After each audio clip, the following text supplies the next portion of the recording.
Si por algo se conoce a Dios en el mundo, es por su amor.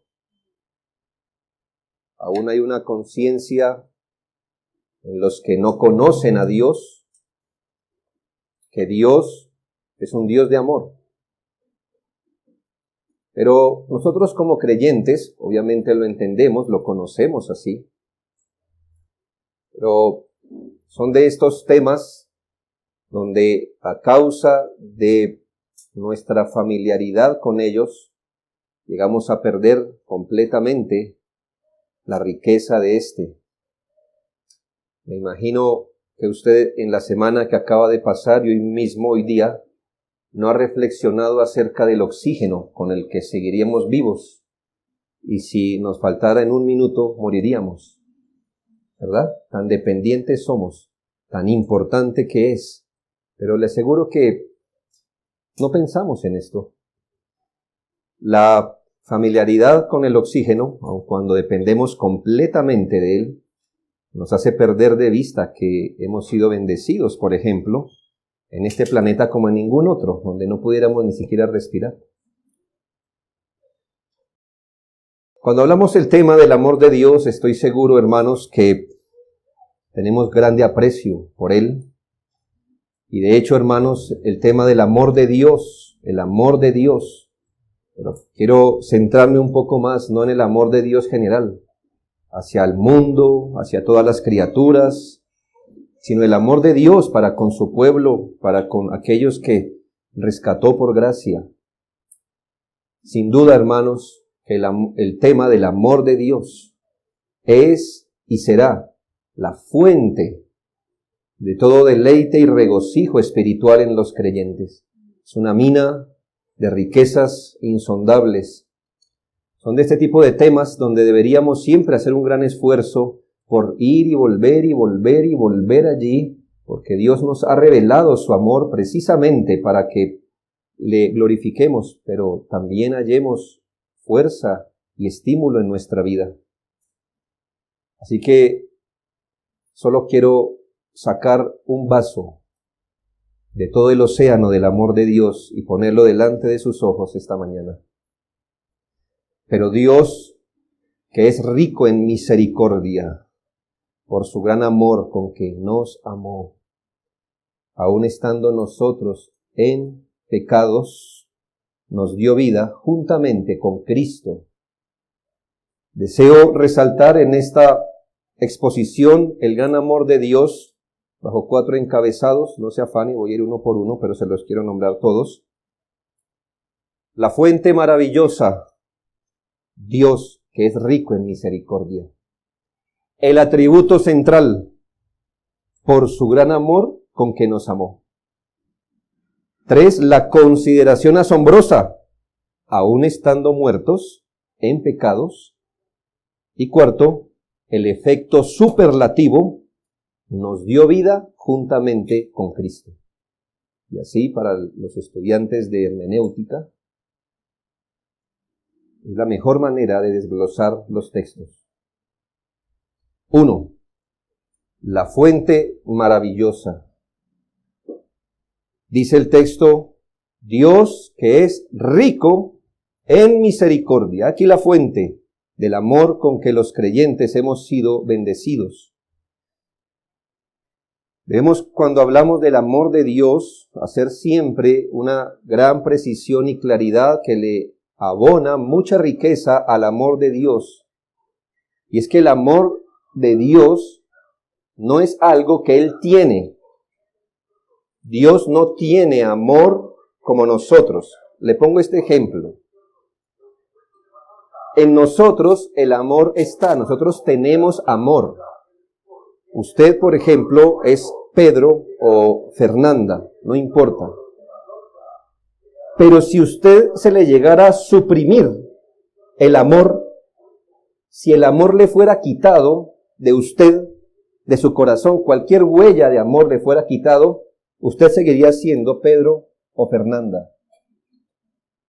Solo que sin amor.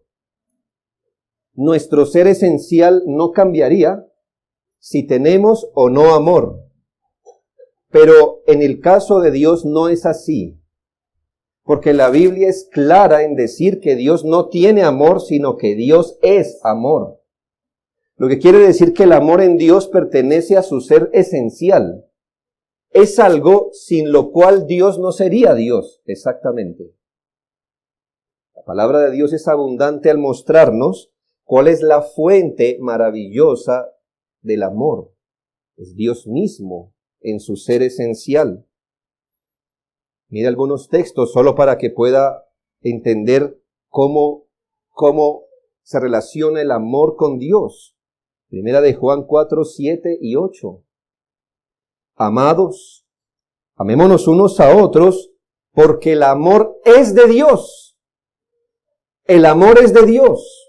Lo que no se puede decir de nadie más. Usted no puede decir el amor es de los hombres. Como que viene de Él, como que hace parte de Él. No, el amor es de Dios. El que no ama, no ha conocido a Dios, porque Dios es amor. No tiene, pero es amor. Obviamente Dios tiene amor, pero ¿por qué? Porque Él es amor. Primera de Juan 4, 16. Y nosotros hemos conocido y creído que el amor que Dios tiene para con nosotros. Dios es amor. El que permanece en amor, permanece en Dios y Dios en él. He aquí, hermanos, entonces, esa fuente maravillosa del amor.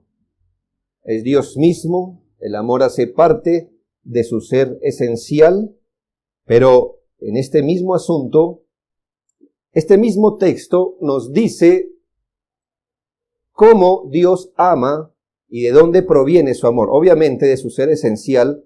Y debo decir, hermanos, que para referirnos a Dios tenemos que usar muchas ilustraciones.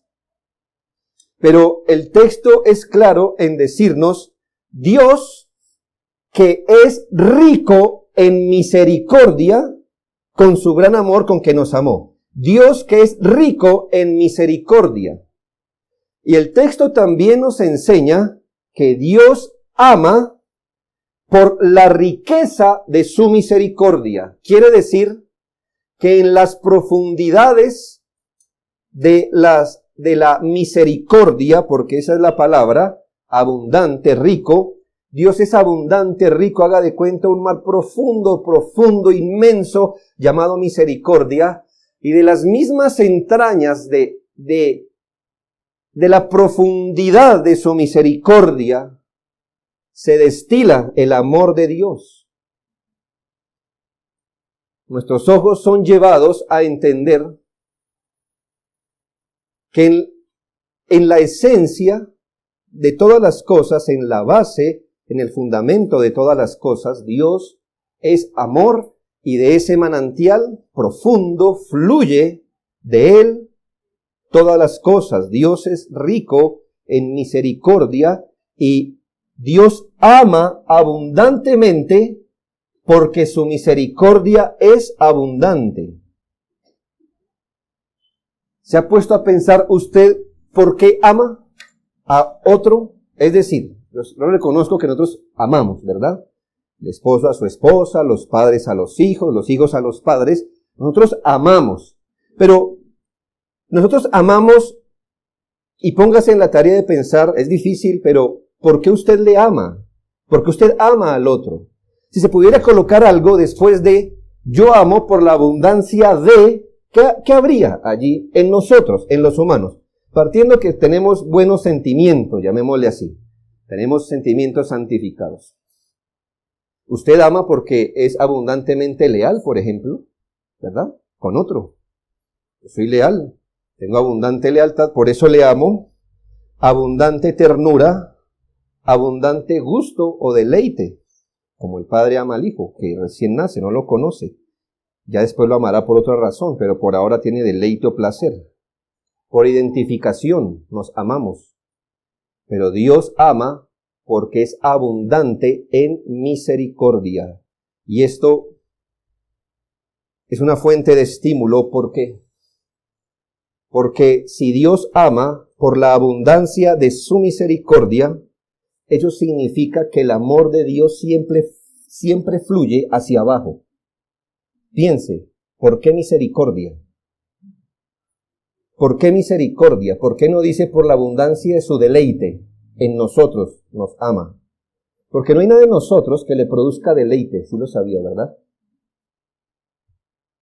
Por la abundancia de su lealtad o ternura, no, sino por la abundancia de su misericordia. Eso quiere decir que Dios tuvo que sacar de las profundidades de su misericordia para amarnos, ¿verdad? Tuvo que sacar del tesoro de su misericordia, porque es exactamente cuál era nuestra condición. El amor de Dios hacia su pueblo siempre fluye hacia abajo. Él es rico en misericordia y por eso puede amar a pecadores como nosotros, pero su amor hacia nosotros nunca sale horizontalmente, como usted y yo nos amamos, o como usted ama a Dios, que fluye hacia arriba su amor. El amor de Dios hacia nosotros dice que fluye de su gran y rica misericordia, porque siempre fluye hacia abajo, hacia los objetos de miseria. Por eso misericordia, si no sabía, misericordia viene de miseria. Solamente se puede mostrar misericordia al miserable. El amor de Dios nace de su compasión. Y por eso, hermanos, digo que esta es una fuente de consuelo para los creyentes, que su amor siempre fluye hacia abajo. Como hemos cantado, oh amor de Dios, brotando está. Si usted leyera ese himno en el original, dice que como una cascada fluye hacia abajo. Eso dice el himno. Del recurso de su gran misericordia fluye su amor. Considere entonces en primera medida que nadie ama así como Dios ama. ¿Cómo? De su ser esencial y desde las profundidades de su misericordia. Esto en cuanto a la fuente maravillosa, Dios que es rico en misericordia. Segundo, el atributo central. La fuente maravillosa, Dios, que es rico en misericordia. Ahora segundo, el atributo central, por su gran amor, por su gran amor. Y es de notar, hermanos, también que en la palabra de Dios, sí, muchas veces se nos va a hablar del amor de Dios, pero debe entender que la Escritura le atribuye no solo a Dios amor, sino un gran amor. Tenemos este texto, dice, por su gran amor, por su gran amor. ¿Por qué colocaría el amor de Dios en una categoría o con ese adjetivo, gran amor? Porque, hermanos, pues comparado a cualquier otra cosa, el amor de Dios siempre va a ser un gran amor. Se resalta en esta escritura que el amor de Dios es grande, es inmenso. Y esto pues lo corroboran otros textos en la palabra de Dios. Primera de Juan 3:1. Mirad, cuál amor nos ha dado el Padre para que seamos llamados hijos de Dios. Y esta es una exhortación a todos los creyentes. Una exhortación siempre valedera, en cualquier momento. Nosotros deberíamos ser capaces de siempre volvernos y considerar el amor de Dios. Pero note que no dice, mirad el amor que nos ha dado el Padre, sino mirad cuál amor nos ha dado el Padre. Siempre que piense y considere el amor de Dios, jamás piense del amor de Dios de forma común o normal. Sepa que el amor con que la iglesia ha sido amada es un amor que fluye de la misericordia, que siempre fluye hacia abajo, pero que no es una pequeña cascada que cae sobre su pueblo, sino que han sido y hemos sido amados con un gran amor. Mirad cuál amor, es decir, consideren con qué clase de amor han sido amados, para que puedan ser llamados hijos de Dios. Debe ser un gran amor que puede recorrer a través de nuestros pecados y tomar una criatura miserable como nosotros y reconciliarla con Él. Debe ser no un riachuelo, sino un abundante río impetuoso. Y eso es lo que dice Cantares. Yo entiendo que lo dedicamos al esposo, a la esposa, y eso está bien en un segundo plano. Pero cómo es de fuerte el amor de Dios con su pueblo, como un río. Juan 3:16, un famoso y conocido texto, porque de tal manera amó Dios al mundo, que ha dado a su Hijo unigénito. Note de nuevo cómo la Escritura nos lleva a considerar no el amor de Dios solo, sino porque de tal manera, y eso se puede predicar de usted y de mí, que cuando el Señor nos salvó, no derramó su amor, sino que considere de qué tan grande manera fue amado para que Dios haya dado a su Hijo unigénito. Para que Dios haya dado, nosotros ni dinero damos a Dios, mucho menos vamos a dar un hijo. Porque de tal manera amó Dios. De tal manera considere siempre el atributo central. Y deberíamos al menos, si no en nuestra boca, en nuestro corazón, siempre considerar, no solo gracias por tu amor, sino gracias por tu gran e inmenso amor.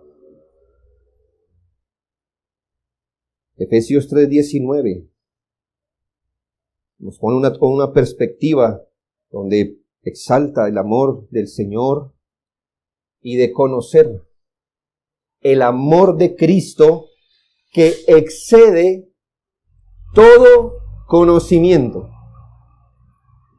Eso le digo, mi hermano, y iniciaba diciéndole que a veces estos temas se vuelven tan comunes entre nosotros. Dios es amor, Dios ama, Dios es amor. ¡Qué bueno!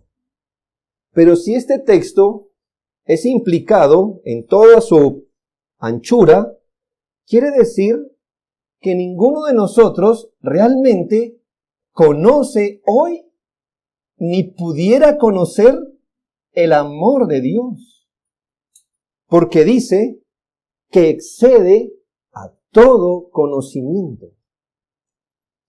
Nuestras mentes reunidas, vamos a suponer que las unimos todas para formar un gran cerebro tan grande como todos nuestros cerebros reunidos. Y ni siquiera todos nosotros pudiéramos conocer el amor de Dios en toda su altura, anchura y profundidad. El amor de Dios excede todo cuanto nosotros pudiéramos dimensionar de Él. Mire, nosotros conocemos del amor de Dios como usted conoce el mar desde la orilla.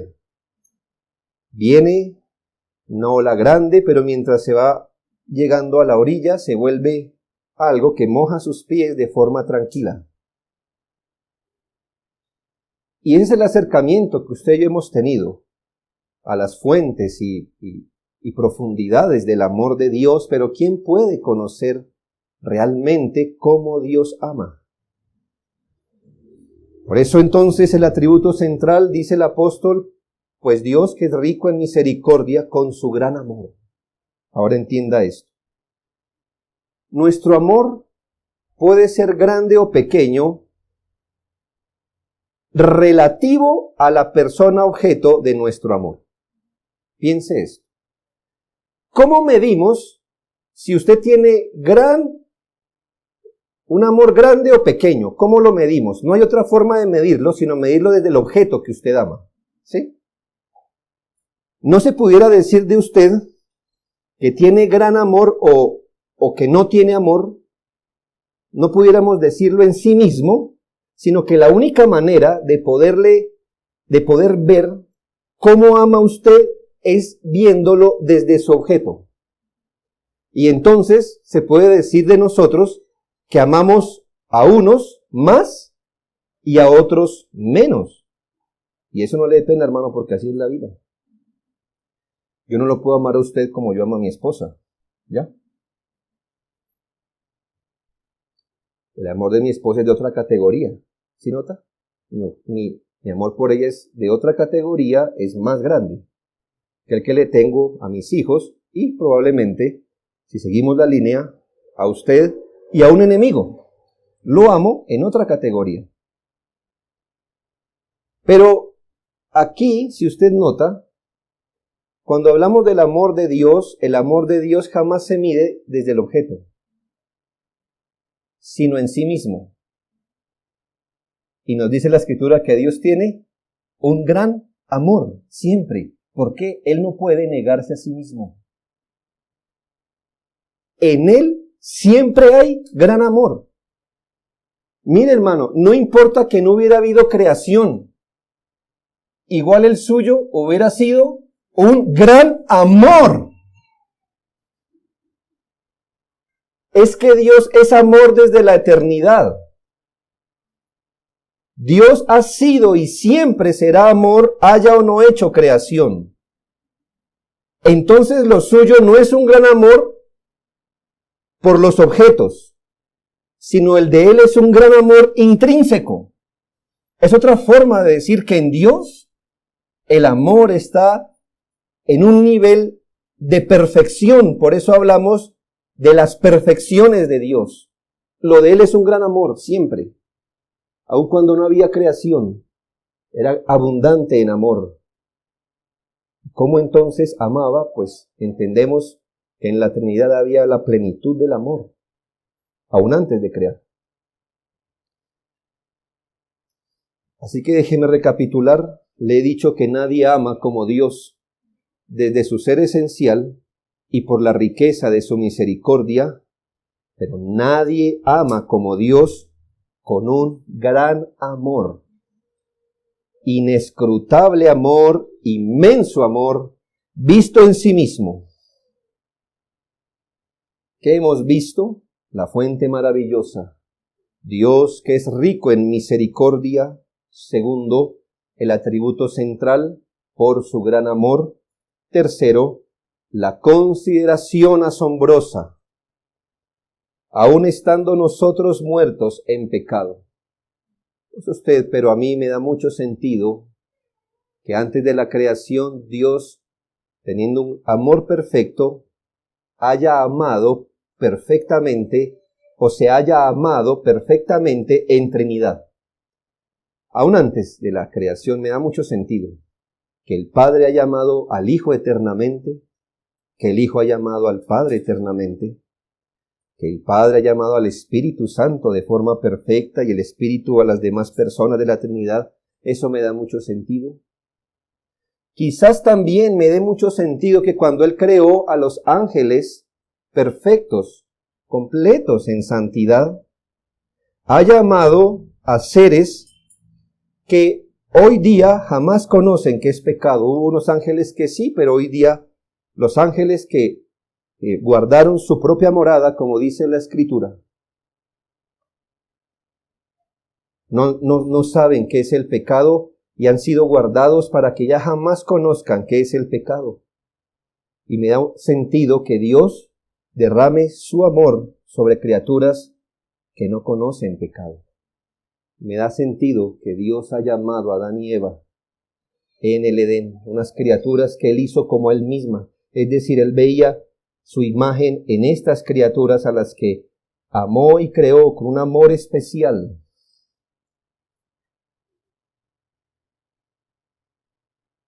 Pero caigamos de rodillas esta mañana, porque dice, aun estando nosotros muertos en pecado. Sí, hermanos, yo considero que el amor de Dios siempre fluye hacia abajo, aun si amara hacia los ángeles. Es más, la Escritura sí nos deja ver que Dios, al no encontrar un objeto adecuado de su amor, Él se ama a sí mismo. Y muchas textos dicen por amor a ti mismo. Es la única forma en que la perfección de su amor se puede colocar sobre objetos perfectos. Así que cuando amó a los ángeles y a Adán y Eva antes de caer, su amor fluyó hacia abajo. ¿Me hago entender? Aún sin pecado. Pero considere esto y asómbrese. Y en nuestros corazones humillémonos esta mañana ante el Señor, porque ese amor cayó hacia abajo, a unas profundidades horribles donde usted y yo estábamos, muertos en pecados. Y debo decirle, para la claridad de todos, que esto es un asunto solo que debe ser entendido, que aplica a los creyentes en Jesucristo, a los que han sido elegidos por gracia, y no a todo el mundo. Le abro un paréntesis. Nosotros creemos que Dios ama al mundo, aún al mundo pecador, pero con otra categoría de amor. Y se manifiesta de otra forma, pero no es ese amor general, no es ese amor de benevolencia, que se ha llamado, los teólogos le llaman amor de benevolencia, el que Dios usa para con el mundo impío. No, le estoy hablando de ese amor de una categoría especial que solo los que han creído pueden apropiarse de este texto. Los hijos de Dios por el arrepentimiento y la fe en Cristo, los creyentes verdaderos. Quiero que considere con asombro que aun si no hubiéramos pecado, todavía el amor de Dios para llegar a nosotros tendría que fluir hacia abajo, aun si no hubiéramos pecado. De hecho, por eso podemos decir no solo que Dios ama así, sino que nadie nos ha amado así. Nadie nos ha amado así.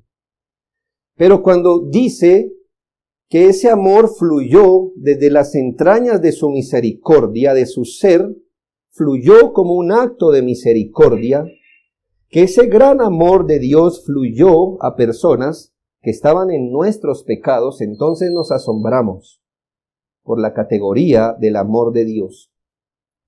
Es algo complejo entender, hermanos, cómo Dios puede amar a criaturas que en su justicia debería odiar.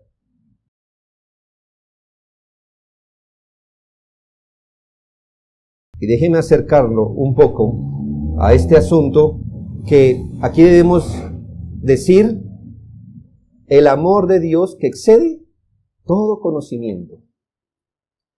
Considere en primer lugar que este amor se dio hacia rebeldes, impíos, injustos y contumaces. Es un amor que brotó desde el cielo y llegó a gente rebelde, impía, injusta y contumaz. Y es lo que no nos da mucho sentido, ¿sabe? Es lo que, si usted lo piensa bien, es una muy buena objeción de por qué, si Dios es justo, ¿qué debería ser Dios en su justicia y santidad? Todo menos amar. Y note que la Biblia es clara, para que usted ni yo perdamos de vista, ni por un momento, que si hemos sido objetos del amor de Dios, lo fuimos estando nosotros en nuestros pecados. Oseas 11, 1 al 4 y Romanos 5, 6 al 8. Oseas 11, 1 al 4 dice: Cuando Israel era muchacho, yo lo amé, y de Egipto llamé a mi hijo. Cuanto más yo los llamaba, tanto más se alejaban de mí. A los Baales sacrificaban, y a los ídolos ofrecían sahumerios. Y con todo eso enseñaba a andar al mismo Efraín, tomándole de los brazos, y no conoció que yo le cuidaba. Con cuerdas humanas lo atraje, con cuerdas de amor, y fui para ellos como los que alzan el yugo de sobre su cerviz, y puse delante de ellos la comida. En este texto el Señor está afirmando con toda claridad que Él fue un padre para Israel, que Él fue un cuidador, que no agotó ningún recurso, que quiso atraer a su pueblo con cuerdas humanas, con cuerdas de amor, y entre más y más los acercaba, ellos más se alejaban de Él, y antes hacían cosas abominables. Para este pueblo el amor de Dios le fue un yugo que querían que les fuera quitado para poder pecar. El amor de Dios fluye y fluyó en el caso de los hijos de Dios, precisamente cuando nosotros estábamos allí. Piense, hermano, que no estamos hablando de Efraín, sino de usted mismo. No sé a qué edad usted creyó en Jesucristo, pero piense por cuánto tiempo Dios odiándole le amaba también. Y con cuerdas de amor no dejó que usted recibiera el justo castigo por su extravío, lo cual hubiera sido completamente justo, y el cielo estaría aplaudiendo de regocijo, diciendo: alabado sea el Señor, sus juicios son justos, porque quitaste la tierra a un miserable pecador.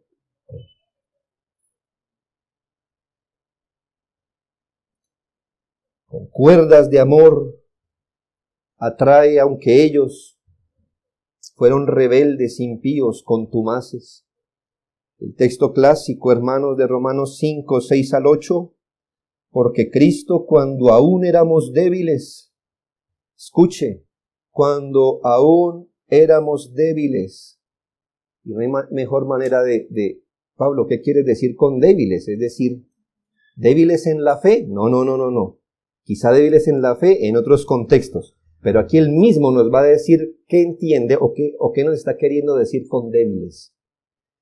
Porque Cristo, cuando aún éramos débiles, a su tiempo murió por los impíos. Entonces, en este contexto, ¿qué es debilidad? La debilidad impía, la debilidad del pecado. Pero regocíjese y caiga sobre su cara ante el Señor. Ciertamente, apenas morirá alguno por un justo. Con todo, pudiera ser que alguno osara morir por el bueno, mas Dios muestra su amor para con nosotros, en que siendo aún pecadores, Cristo murió por nosotros. En que siendo aún pecadores, Cristo murió por nosotros. Quiere decir, hermanos, que el amor de Dios tuvo que superar de una manera que no entendemos su propia justicia y tuvo que superar su propio pecado para poderlo hacer un hijo de la gracia. Siendo aún pecadores, Cristo murió por nosotros. Quizá usted sea de los que piensa que le hubiera gustado estar allí en los momentos de la cruz y tener un momento de regocijo frente a esa cruz. Mientras el Señor estaba allí colgado, usted estaría allí en una distancia arrodillado, dando gracias a Dios por el sacrificio de la cruz. Pero si este texto es verdad, que lo es, dice que usted hubiera sido también uno de los que grita a todo pulmón: crucifícale, crucifícale.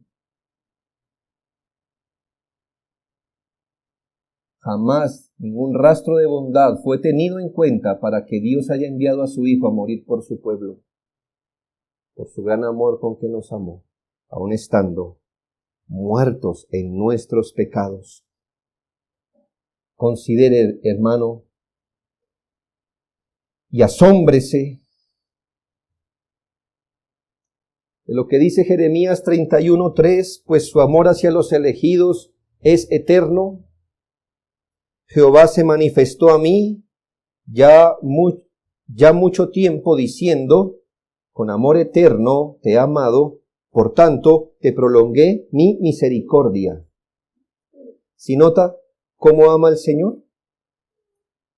¿Por qué nos trata con misericordia? Primero porque estamos en nuestra debilidad pecaminosa, por eso tiene que amarnos. Si nos va a amar, nos amará en misericordia.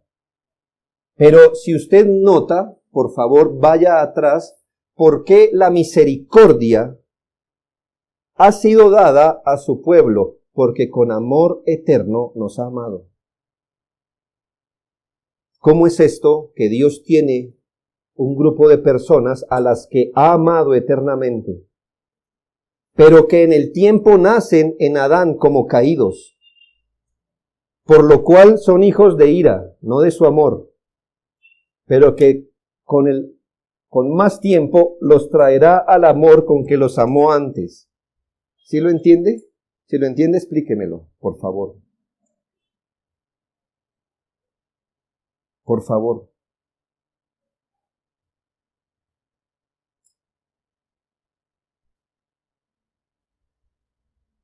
Es por su amor que pecadores como nosotros somos perdonados, lo que quiere decir que su amor tiene siempre en mente la condición de pecado en la que estamos. Isaías 43:25, yo soy el que borro tus rebeliones. ¿Por qué? Por amor de mí mismo, y no me acordaré de tus pecados. ¿Cuál es la base? ¿Cuál es la fuente, el fundamento, la razón principal por la que el Señor, cuando mira hoy a su pueblo, no ve pecado? Ha decidido olvidar. Olvidar no es amnesia divina. Olvidar es que no lo va a tratar a usted ni a mí sobre la base de nuestros pecados. ¿Cuál es la base de que el Señor, cuando nos mire, no nos quiera tratar sobre la base de nuestros pecados? Por amor, por amor, por amor. Por su gran amor. Por eso es. Por eso es. No por su arrepentimiento, aunque usted debe arrepentirse. No por su conversión, aunque usted debe convertirse.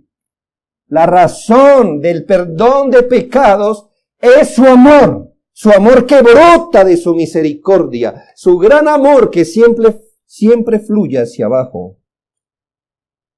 Su amor es la base del perdón y salvación del pecado. Porque primera de Juan 4:10 dice, en esto consiste el amor, no en que nosotros hayamos amado a Dios, sino que Él nos amó a nosotros y envió a su Hijo en propiciación por nuestros pecados. Muchos nos aman en medio de nuestros pecados. No hay otra forma en que yo lo pueda amar a usted y usted a mí. Pero Dios nos ama para sacarnos de ellos. Nadie nos ha amado así.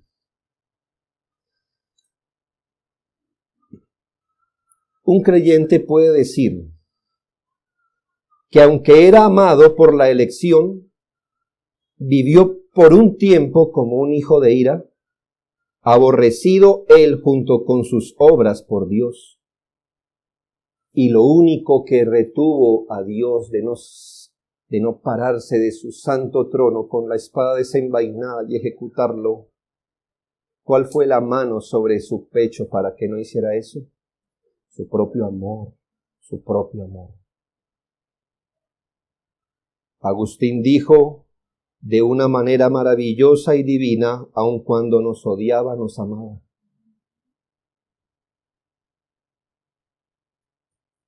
¿Cómo?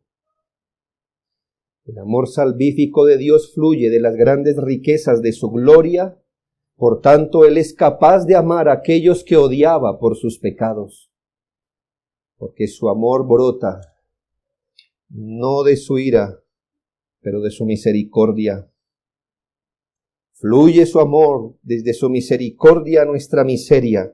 Nos alcanza en nuestra miseria, pero nos alcanza para sacarnos de nuestra miseria. Aunque odiaba a los pecadores por su pecado, los amaba como objeto de su elección. El amor de Dios es un amor de benevolencia. Es la única manera en que Dios nos puede amar. Y por último, le he comprobado que nadie ama como Dios. pero también le he comprobado que nadie nos ha amado como Dios, ni nadie nos amará así. Por último, el efecto superlativo de su amor. Superlativo. Es algo aumentado. ¿Ya? Cuando escuche la palabra superlativo, es algo que se aumenta. Si yo digo maldad superlativa, pues que es una maldad llevada a lo super, déjame entender, a lo grande. Y aquí voy a hablar del efecto superlativo de su amor. Nos dio vida juntamente con Cristo. Quiero decirle con esto que su amor es absolutamente de otra categoría. Mire, hermano, le coloco este ejemplo para que por contraste mire cuál es la categoría del amor de Dios. Por más que yo le ame a usted, usted me ame a mí, ¿dónde nos deja ese amor? Mire, cabalmente hablando, formalmente hablando, ¿qué cambia en usted el hecho que sea muy amado por alguien? Un hombre puede amar a su esposa inmensamente, pero jamás la podrá cambiar. Usted ama, o este esposo ama, pues a su esposa, y a pesar de lo que ella sea, pero jamás podrá cambiarla. Una madre podrá amar grandemente a su hijo, pero este hijo, a pesar del gran amor que sea el que tenga su madre, él puede enfermar y morir. Y en este caso, ¿qué pudo hacer el amor de la madre para cambiar el estado de su hijo? Nada. Y así puedo seguir colocando ejemplos para que usted se dé cuenta que aunque podamos amar, el objeto de nuestro amor no se ve de alguna manera afectado formalmente. Hay cosas que sí, pero en lo profundo no podemos hacer nada más. Pero el amor de Dios no, hermanos. Es de una categoría tal que es capaz de hacer lo que se propone.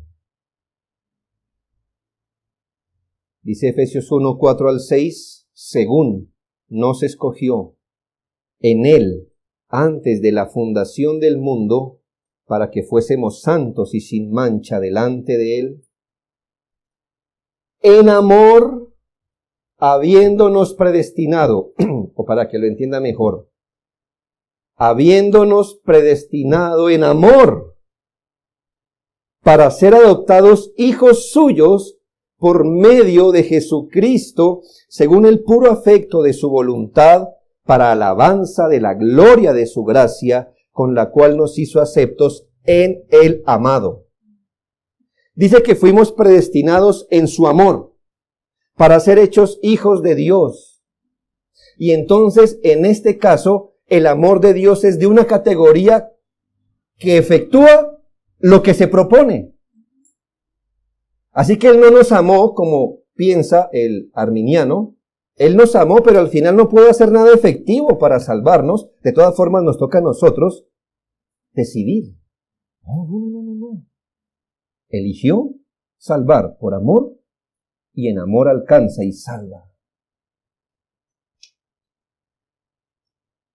En esto se mostró el amor de Dios para con nosotros, primera de Juan 4:9, en que Dios envió a su Hijo unigénito al mundo para que vivamos por Él.